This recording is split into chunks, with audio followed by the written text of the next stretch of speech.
Good morning, my dear students. My name is Neer Twaina. I am from Bhaktapur and I am currently teaching science in various schools. I am currently available at the Hamlet Tuition Center, Brahmatal, Kathmandu, and the Kumudini Kunja Secondary School, Kalimati, Kathmandu, which was established in 2036 BS. And since its establishment, it has dedicated itself to knowledge and wisdom. If you want to contact me, my contact number is 9849135739. My dear students of grade 8, up to our previous class we have been discussing about various lessons from physics, okay, and with electricity and magnetism our physics portion has completed for your BLE exam, and now we are going to deal with biology. Okay, starting from today we are going to study biology. Well, the first lesson in your biology is living beings. There are various kinds of living beings, you already know that, and living being basically means those things that breathe grow and breed. Okay, you got confused. Yes, the first breed I mean B-R-E-A-T-H-A, breed. At first I meant B-R-E-A-T-H-A, breed, and then grow, and then breed. These are the basic hallmarks of living beings. Okay, those things that breed, grow, and breed. Okay, they are called living beings. And for all this process, what they need nutrition. Okay, they need nutrition, and the nutrition, the food they take for nutrition, they must be digested. Okay, so digestion is also another hallmark of living beings. Digestion is also another hallmark of living beings. Okay, anyway, you know what living beings are, and starting from grade 4 you have discussed about several different types of living beings as well. Okay, you have studied about the classification of living beings, in which all living beings are classified into kingdom Plantae and kingdom Animalia, isn't it? Either they are plant or they are animals. And you studied those things that are fixed on land, they are plants. Those things that move, they are animals.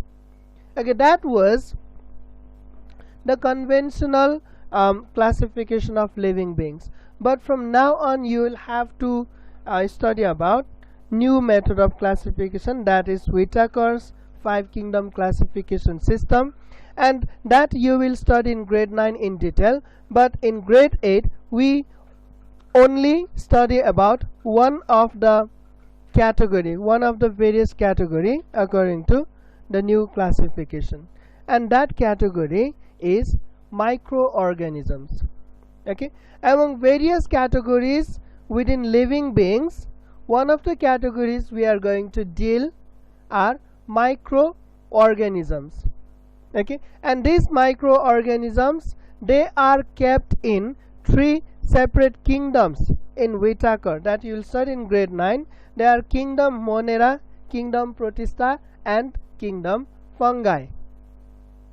Okay, that we don't have to discuss that now. We only need to know what are microorganisms. What are microorganisms? We are going to discuss on that. Well, it is very easy. Micro means very small. Smaller, smallest, we say that. Yes, that is comparative terms. But basically, if any object is small, then we use a word mini. If the object is even smaller than that, then we use the word micro. Smaller than micro, nano. Smaller than nano, pico. Are you getting me? Okay, let me write here. Okay, small, tiny, isn't it? Something is small, smaller than small. Tiny, smaller than tiny. Mini, smaller than mini.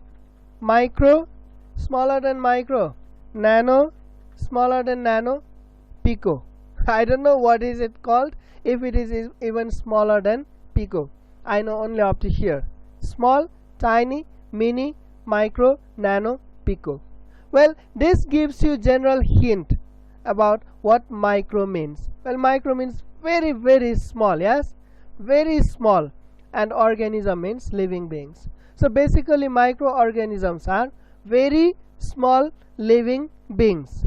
Okay, they are so small that our eye cannot view them.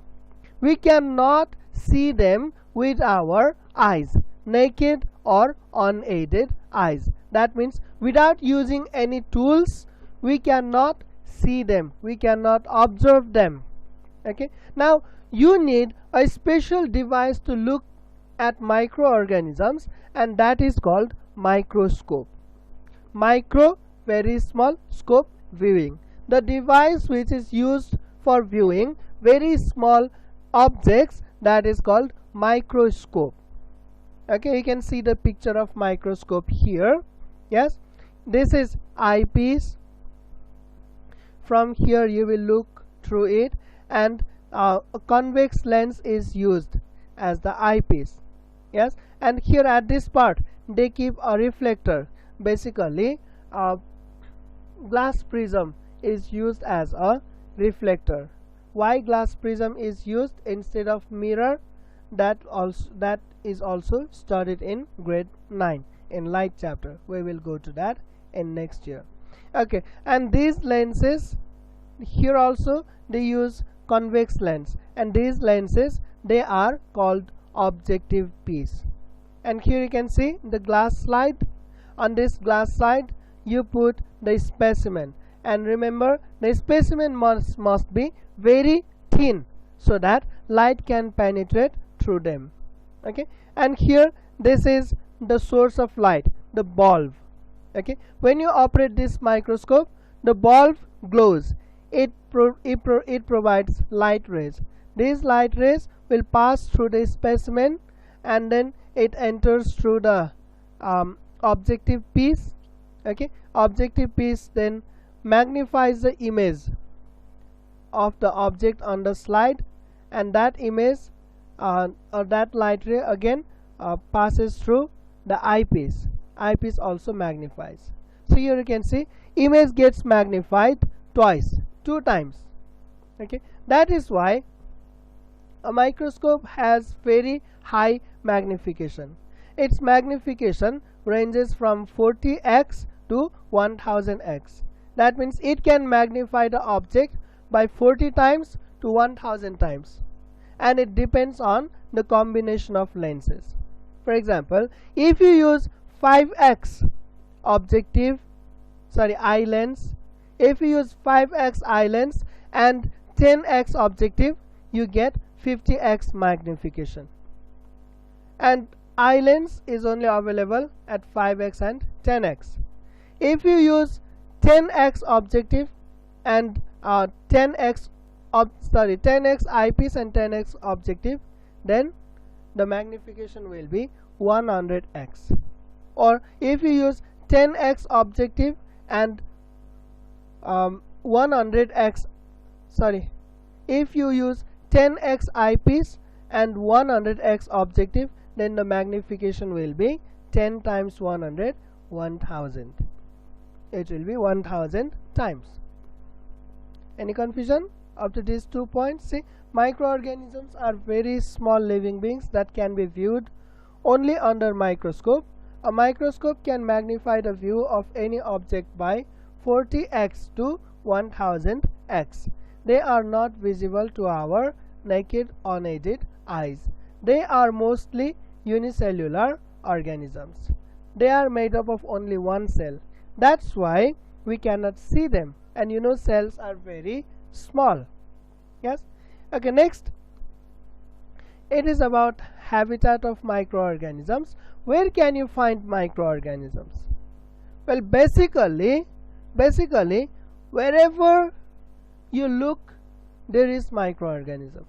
Microorganisms are found everywhere. Microorganisms are found everywhere. Okay, look at your hands, there are microorganisms. Inside your mouth, inside your nose, inside your intestine, in your stomach, on the surface of your eyes, there are microorganisms. On the surface of table, on the floor, microorganisms. On food items, there are microorganisms. They are found everywhere. They are everywhere. They say like that, yes? They are everywhere. Okay, anyway, they are found so ubiquitously that they are found in such habitat where any other kind of living beings cannot survive. Okay, such places, the places such as volcano, active volcano. What kind of organisms can survive in an active volcano? None. None. No organisms can survive in an active volcano. But even in such places, even in active volcano, microorganisms are found. Likewise, in hot spring, hot water spring, desert, okay, in deep ocean, yes, in polar region, even in such places, microorganisms are found. Okay, so they are ubiquitous in nature. Ubiquitous means they are distributed everywhere in every sort of habitat. Okay, now let us go to next term, microbiology. Microbiology is the branch of science that studies about microorganisms. Okay, the science studies about many things. Yes, the branch of science that studies about natural things is called physics, or the science that studies about energy and matter, it is called physics. The science that studies about living beings, it is called biology. The science that studies about behavior of chemicals or chemical bonding and reaction, it is called chemistry. The science which studies about the external appearance of body, living beings, it is called morphology. And the branch of science that studies about internal organs of living beings, it is called anatomy. The science that studies about mental condition, mentality of a person, that is called psychology. The science that studies about the earth, it is called geology.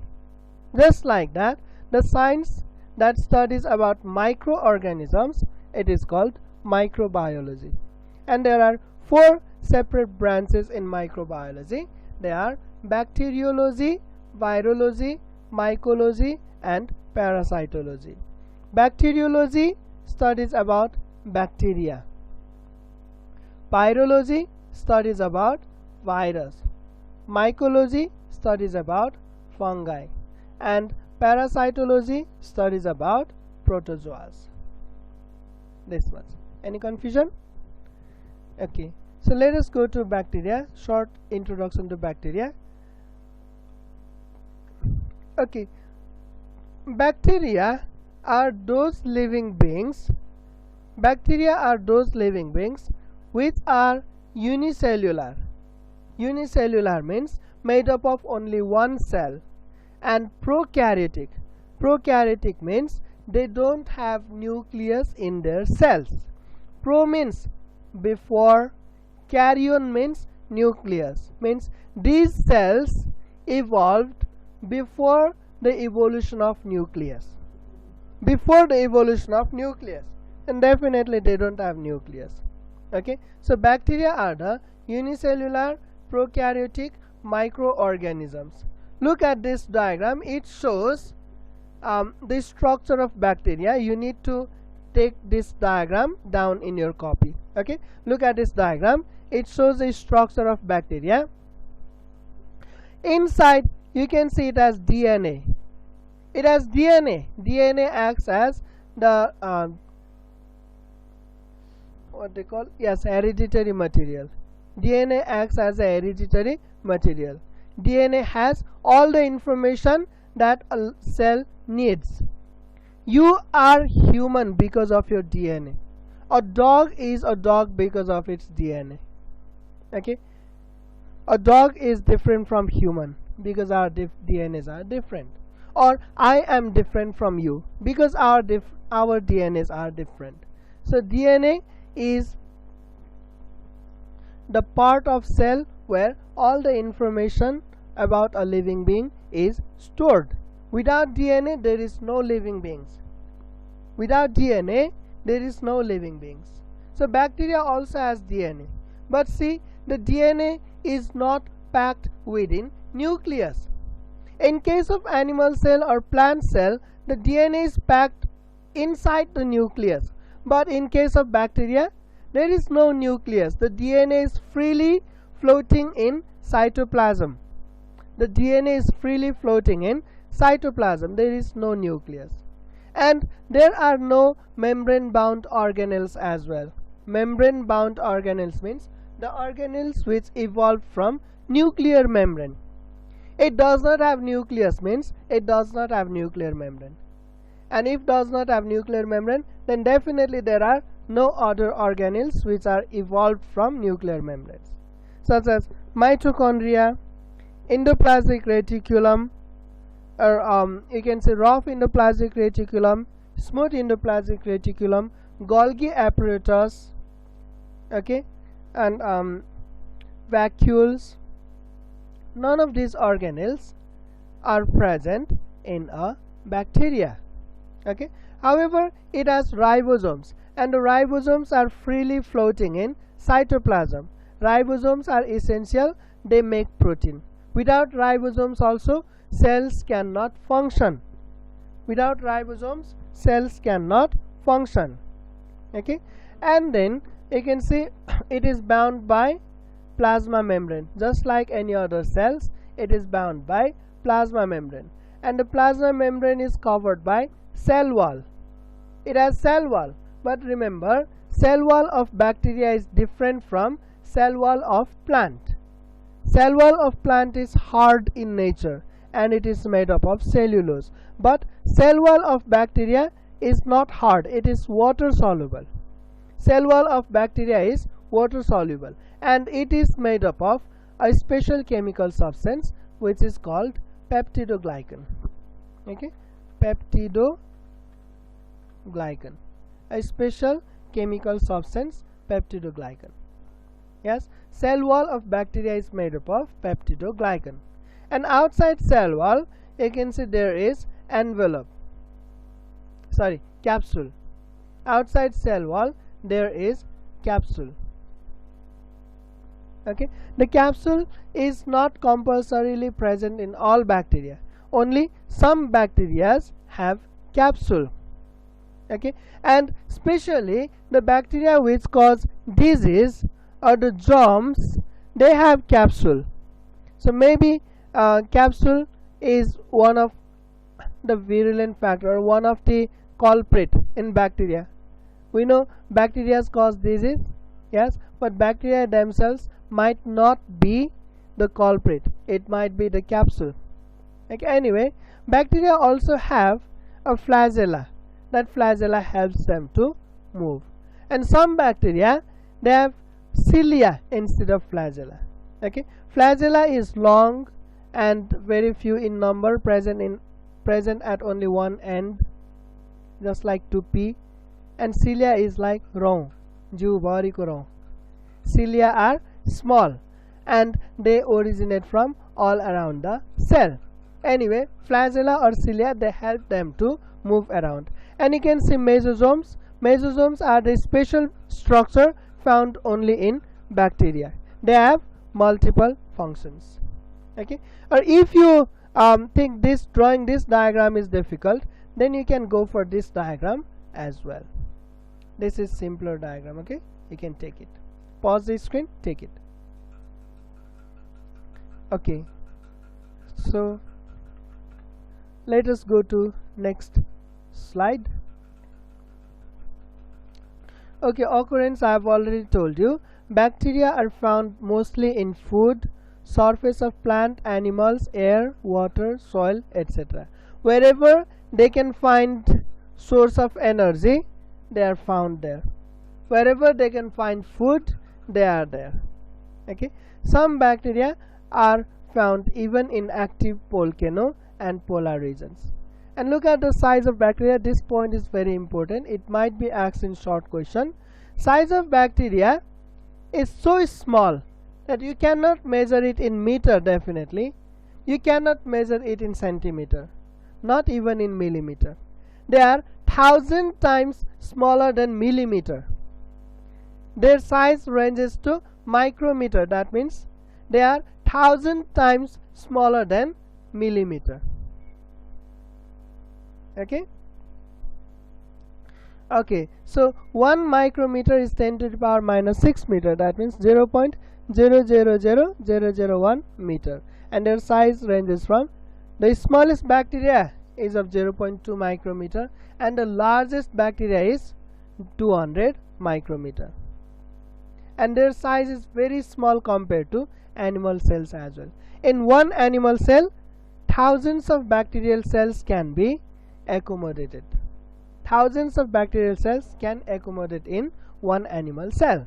Okay, now types of bacteria, you just need to remember the names.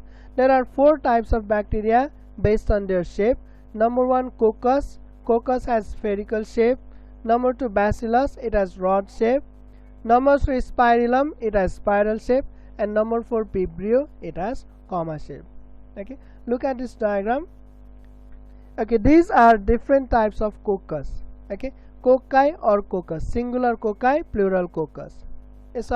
Singular coccus, plural cocci. Okay, they have, you can see, they have spherical shape. Okay, now if 2 cells are attached together, they are called diplococci. If 2 cells are attached together and are covered by a capsule, they are called pneumococci. If several cells are attached together in a cluster, they are called staphylococci. If 4 cells are attached together, they are called tetrad. And 8 cells attached together, they are called sarcina. And if the cells form a long chain, then they are called streptococci. Okay, and next category is bacilli. Bacilli means rod shaped. Okay, if the bacteria appears to be both rod shaped and round shaped, you can see, what do you call it? Is it round? No, it's not perfectly round. Is it rod? It's not perfectly rod. It looks like both cocci and bacilli, so it is called coccobacillus. If 2 rods are attached end to end, diplobacilli. If many rods are attached end to end, streptobacilli. And if the rods are attached sidewise, it is called palisade. Okay, and this we do not need to study. These are different stages of bacteria. Okay, this one is the 3rd type of bacteria, Spirillum. Look at it, it has spiral body. And this one, it is also somehow spiral, but to the less extent, but it is somehow spiral. And this one, filamentous bacteria, this is another type of bacteria, but we do not need to study this right now. And these are also not necessary. Remember this, comma form, comma shaped. The comma shaped bacteria, they are called Vibrio. Actually they are not called Vibrio, but Vibrio is an example of comma shaped bacteria. Okay, just remember the name. Coccus, Bacillus, Spirillum and Vibrio. Okay, this was for today. Okay, in our next class we will discuss about the advantages and disadvantages of bacteria. Until then, thank you class.